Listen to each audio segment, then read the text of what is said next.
What is an auto-enrolment pension?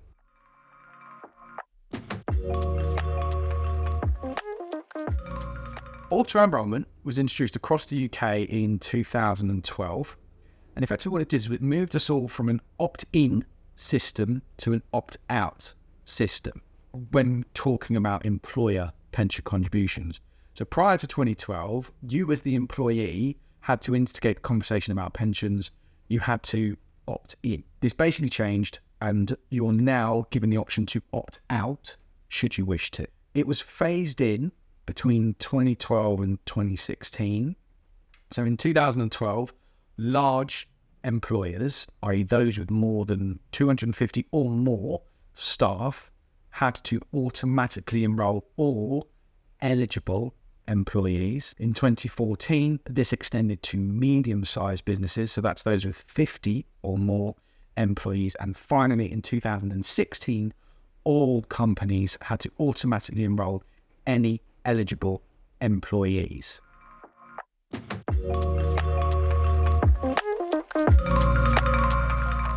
So what makes you an eligible employee? The following 4 things need to apply. Number 1, you're classed as a worker. Okay. Number 2, you're aged between 22 and state pension age. Number 3, you earn at least £10,000 a year. And number 4, you usually work in the UK. If you are between the ages of 16 and 21, don't panic. Whilst you don't qualify for auto-enrolment or opt-out, as long as you hit the other 3 metrics, you're a worker, you earn at least £10,000 a year, and you usually work in the UK, then you can go to your employer and you can say, I would like to opt in, please. It's worth having that conversation. I would encourage most of you to do it if you do fall into that bracket. Consider your options as and when. My mantra with pensions is the earlier you start, the better.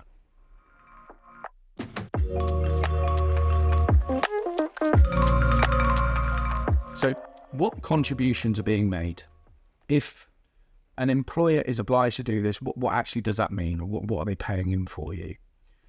There's a few nuances to this, but for the majority of auto-enrolment pensions, there will be a contribution from your employer and from you. The employer's contribution is usually around 3%, and your contribution is usually around 5%. This gets us up to a total of about 8% of your earnings. But, and it's a big but, these percentages are calculated against a lower earnings limit and an upper earnings limit. The lower earnings limit is £6,240 per annum, and the upper earnings limit is £50,270.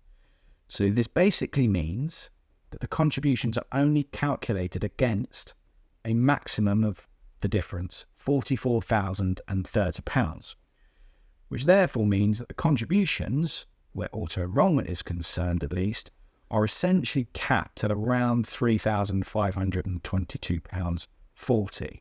So in the case where an individual is, say, earning more than £50,270, the upper earnings limit, any money over that amount isn't being used to calculate the contributions.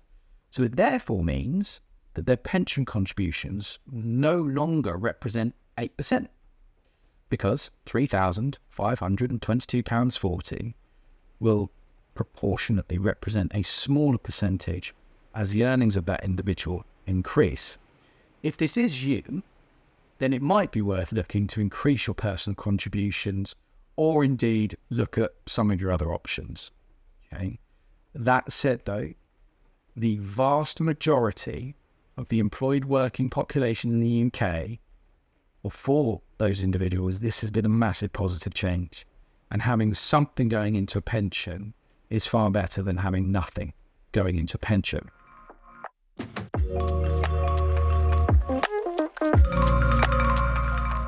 How do I find out if this applies to me?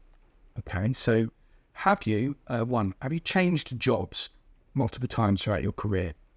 Okay. Or number two, have you moved house and not been sure to update your correspondence details with your pension provider?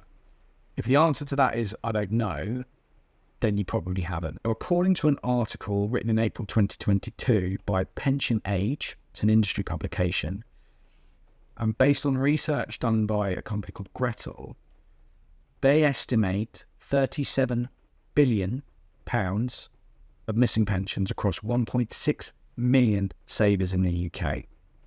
So it is very possible that you have got a pension somewhere that you didn't know about. So I would always encourage you to think back to 2012, possibly beyond that, to the jobs that you had, because it's more likely than not that you will have some form of pension pot lying about that you maybe aren't aware of. If you did want to go and try and find those, here are some of the steps you can take to try and locate them. Number one, speak to your old company or speak to some colleagues that you might still be in touch with from that business to try and find out who the pension provider is. If that doesn't work, there is a HMRC website which you can use to try and locate who the pension provider is. I'm going to put a link. There's a link in the comments section below. Number three, go through old files. Okay, so if you've kept some old information, trawl through, try and find it yourself manually. And the last one is, there are some online service providers, Gretel being one, who are offering the option of taking some of your information and trying to find these pensions for you. It is not easy or simple, but it could be an exceedingly rewarding process to go through. Moreover, it will also allow you the opportunity to take charge of your pensions, and the process of locating them, knowing what they're invested in and who they're with, is the first step towards regaining your control over your finances and your retirement. As always, if you have any questions, please drop me a message or leave them in the comments below. I'll come back to you as quickly as I possibly can. In the meantime, please subscribe, like, share the channel, and try and give High Financial Planning a follow. We're on all major social media platforms. Links are in the bio. I am Seb. Thank you for listening.